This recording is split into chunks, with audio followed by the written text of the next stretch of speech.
Hello friends, नमस्कार। मैं आपका दोस्त शंकर प्रमोद। आज का मेरा विषय है कि हमारे सीनियर सिटीजन्स एक अच्छी, चिंता रहित और कंफर्टेबल लाइफ कैसे बिता सकते हैं।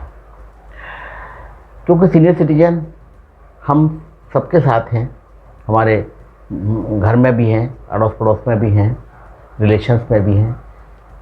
तो ये यंगस्टर्स को अभी काम है कि उनका ध्यान रखें। इसलिए ये वीडियो सीनियर सिटीजन के साथ साथ यंगस्टर्स के लिए भी बहुत उपयोगी है।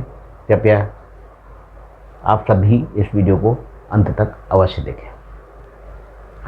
शुरुआत करता हूं मैं सीनियर सिटीजन्स की सुरक्षा से। दोस्तों, जैसे हम सुबह उठते हैं तो हमारा शरीर बहुत स्लीपिंग मोड में होता है, रिलैक्स मोड में होता है। तो उठते के साथ वो एक्टिव नहीं हो पाता, उसको एक्टिव होने में 2-3 मिनट का टाइम लगता है।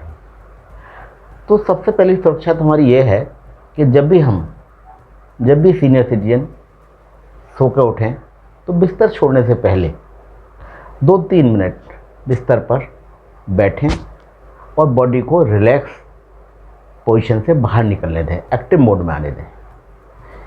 अगर हम उसी पोजीशन में खड़े हो जाते हैं तो कई बार हम लड़खड़ा जाते हैं, गिर जाते हैं और हमारे चोट लग जाती हैं।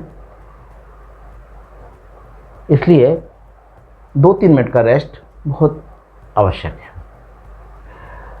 फिर हम बाथरूम जाते हैं तो अधिकतर जो सीनियर सिटीजन्स के साथ देखा गया है, अधिकतर एक्सीडेंट्स बाथरूम में होते हैं, फिसलने की वजह से या कपड़े पहनने की वजह से, इस तरह से। तो हमें जो बाथरूम में सावधानियाँ रखनी है वो है कि नंबर 1, हम बाथरूम का अंदर से लॉक ना करें। क्योंकि अगर हम बाथरूम में किसी एक्सीडेंट का शिकार हो जाते हैं और बाथरूम अंदर से लॉक है तो हमारे परिजन, हमारे परिवार के लोग हमें मदद करने में उनको परेशानी होगी और देरी हो सकती है।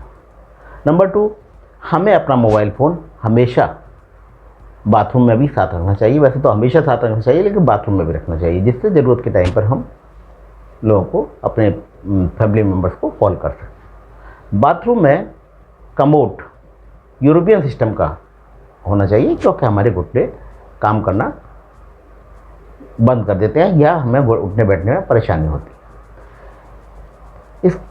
हमारे जो बाथरूम्स हैं उनमें टाइल्स लगी होती हैं, उन पर अक्सर फिसलने का डर होता है। तो हमें वहाँ पर मैट, प्लास्टिक की मैट्स आती हैं बाथरूम के लिए, वो डलवानी चाहिए, जिससे हम फिसलने से बचें। क्योंकि अगर हम फिसल जाते हैं तो ओल्ड एज में सबसे ज़्यादा फिसलने से जो एक्सीडेंट्स होते हैं उनमें जनरली सीनियर सिटीजन के कूल्हे की हड्डी में फ्रैक्चर होता है। और जब हम सीनियर सिटीजन हो जाते हैं तो ना तो डॉक्टर्स हमारा ऑपरेशन करने को तैयार होते हैं और ना ही कूल्हे पर प्लास्टर चढ़ता है। तो हमें फिसलने से बचने के ये उपाय जरूर करने चाहिए। क्योंकि हमें बैठने में परेशानी होती है, इसलिए हमें अपनी हाइट के हिसाब से एक स्टूल भी रखना चाहिए जिस पर हम बैठकर ही नहा सकें। इसके अलावा एक और एक्सीडेंट का बहुत बड़ा कारण होता है, जब हम अपने अंडरगारमेंट्स पहनते हैं या लोअर्स या इस तरह के कपड़े पहनने लगते हैं तो कई बार हमारा पैर उनके कपड़ों में फंस जाता है और हम उसमें उलझ जाते हैं और गिर जाते हैं। ये भी एक एक्सीडेंट का बहुत बड़ा कारण है। इसलिए हमें अपने कपड़े बैठकर ही पहनने चाहिए या अपने चेंज रूम में जाकर पहनने चाहिए।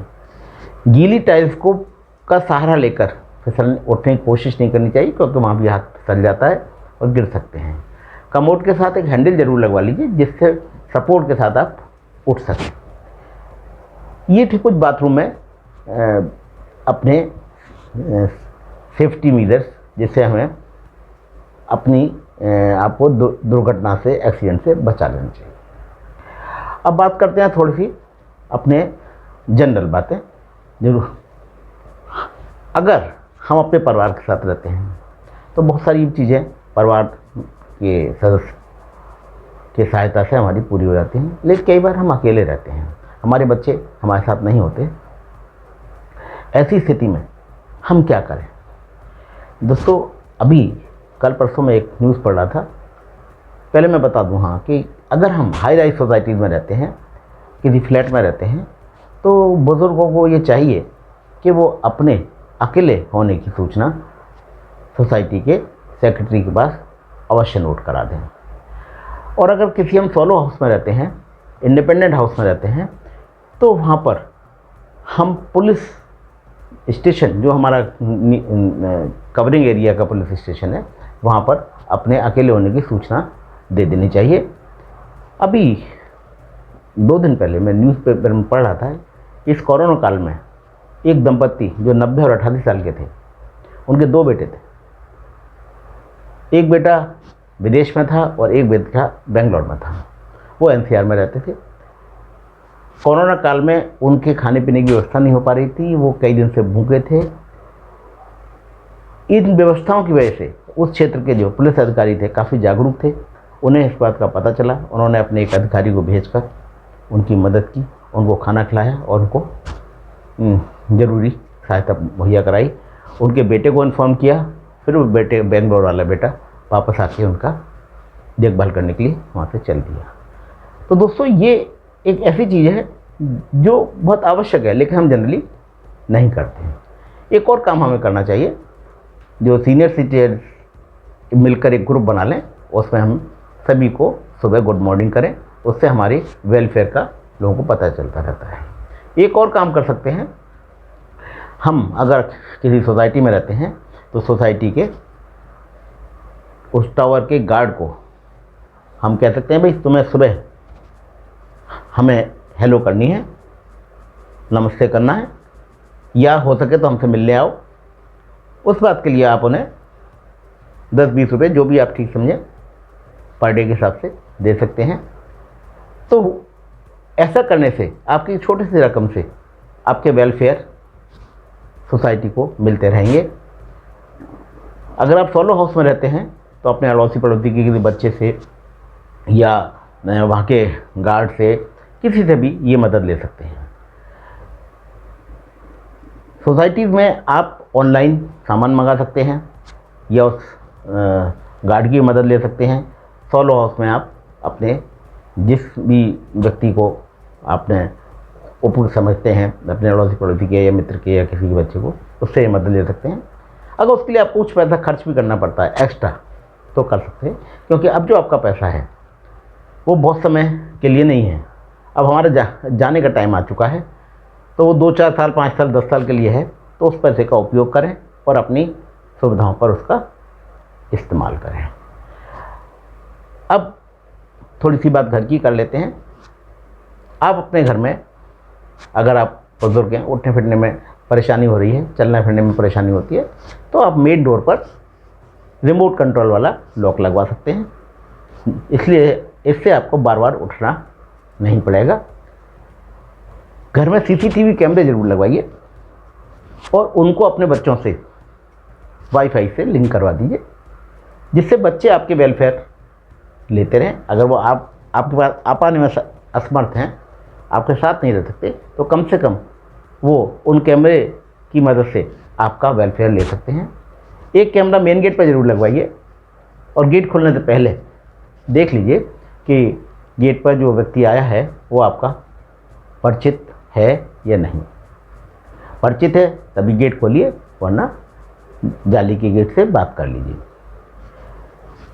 एक और समस्या आ सकती है कि आपके पास पैसा कहाँ से आएगा। पैसे लेने, अगर आप चलने फिरने की स्थिति में हैं तो आप नियरेस्ट जो आपके एटीएम हो वहाँ से जाकर ला सकते हैं, या एक बार में इतना पैसा निकाल लें कि वो कम से कम आपका 1 महीने चल सके। लेकिन घर में पैसा ज़्यादा नहीं रखिए। और अगर आप 24 आवर्स का अपना कोई असिस्टेंट रखते हैं, तो एक तो उसके रहने की व्यवस्था आपके साथ नहीं होनी चाहिए, वो आपसे अलग होना चाहिए। दूसरा, आपके जो वैल्यूएबल्स हैं वो आपके सामने, वो अलमारी आप उसके सामने नहीं ऑपरेट करें, उसके सामने नहीं खोलें, और उसको ये नहीं मालूम होना चाहिए कि ये कहाँ से पैसा या ज्वेलरी रखी जाती है। पहले तो रखिए ही मत, सिर्फ अपने काम के मतलब का पैसा रखिए। अगर आप ATM तक नहीं जा सकते, आप इतने बुजुर्ग हैं, चलने फिरने में परेशानी है, तो आप बैंक एक और सुविधा देते हैं कि if you are 70 years plus, तो बैंक आपको घर बैठे सुविधा देते हैं। आप बैंक को इन्फॉर्म करिए कि आपको इतना पैसा चाहिए, ये इतना ये काम है, वो सारे काम इकट्ठे कर लीजिए और एक बार बैंकर को बुलाइए, वो आपको पैसा घर पर दे के जाएंगे, आपसे चेक ले जाएंगे। ये सेवा फ्री नहीं है, लेकिन बहुत नॉमिनल कॉस्ट पर है, और जो हमने पैसा कमाया है वो अपने लिए ही कमाया है, अब हमें उसका अपने ऊपर ही खर्च करना है, तो हमें वो खर्च करने में संकोच नहीं करना चाहिए। ये छोटे छोटे से उपाय थे जिससे आपकी दिनचर्या अच्छी तरह बीत सकती है। एक और छोटी सी बात रह जाती है, कई बार जब हम बुज़ुर्ग होते हैं और हमारे घर में बच्चे भी होते हैं, तो बच्चों की अपनी व्यस्तताएं होती हैं। उस समय हमें कोशिश करनी चाहिए कि हम अपने छोटे छोटे से काम खुद कर लें। पानी की बोतल अपनी खुद भर लें, अपनी दवाइयों का ख्याल खुद कर लें, अपने पढ़ने लिखने की किताबें अपने आप व्यवस्थित कर लें।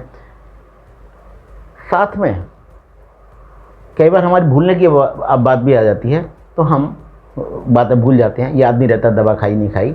उसके लिए आप एक शाम को एक पाउच तैयार कर सकते हैं, उसमें अगले दिन की दवाएं रख लें, उसके हिसाब से दवा खाते रहें।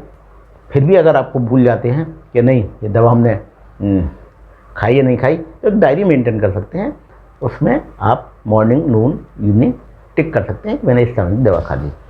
इसके अलावा एक और बहुत इम्पोर्टेंट बात जो हमें करनी ही चाहिए, हम जब सीनियर सिटीजन हैं तो हमें अपने स्मार्टफोन की स्क्रीन लॉक नहीं करनी चाहिए, क्योंकि जब हम स्मार्टफोन के साथ कहीं बाहर जा रहे हैं, कोई हमें हिट कर जाता है या हमें कोई एक्सीडेंट हो जाता है, हम चक्कर आ जाता है, गिर जाते हैं और हम अपनी बात करने की पोजीशन में नहीं होते, अगर हमारा लिए कोई मदद करना चाहता है, तो स्क्रीन लॉक लगा होने की वजह से वो हमारे परिवारजनों को सूचित नहीं कर सकता।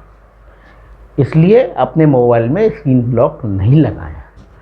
और एक एक्स्ट्रा प्रिकॉशन और लें कि आपके मोबाइल की मेन स्क्रीन जहाँ पर टाइम और डेट वगैरह आते हैं, वहाँ पर आप अपने किसी भी नियरेस्ट का, जो आपके सबसे ज़्यादा काम आने वाले व्यक्ति है, जो सबसे पहले आपके पास पहुँच सकता है, उसका नाम और नंबर उस पर स्क्रीन पर सेव करवा दें। और एक प्रिकॉशन साथ में लें, आप अपने 2-4 नंबर जो आपके नियरेस्ट के हैं उसको एक स्लिप पर लिखकर अपने पर्स में रखें, जिससे कि ज़रूरत पड़ने पर आपकी आइडेंटिटी पहचानी जा सके, और कोई आई कार्ड भी इसके साथ अपना अवश्य रखें। तो दोस्तों, आशा है मेरी ये बात आपको पसंद आई होगी। अगर आपको अच्छा लगा है तो प्लीज़ मेरे वीडियो को लाइक, शेयर एंड कमेंट करें, और अगर मेरा चैनल अभी तक आपने सब्सक्राइब नहीं किया है तो प्लीज़ सब्सक्राइब करें। Thank you very much. नमस्कार।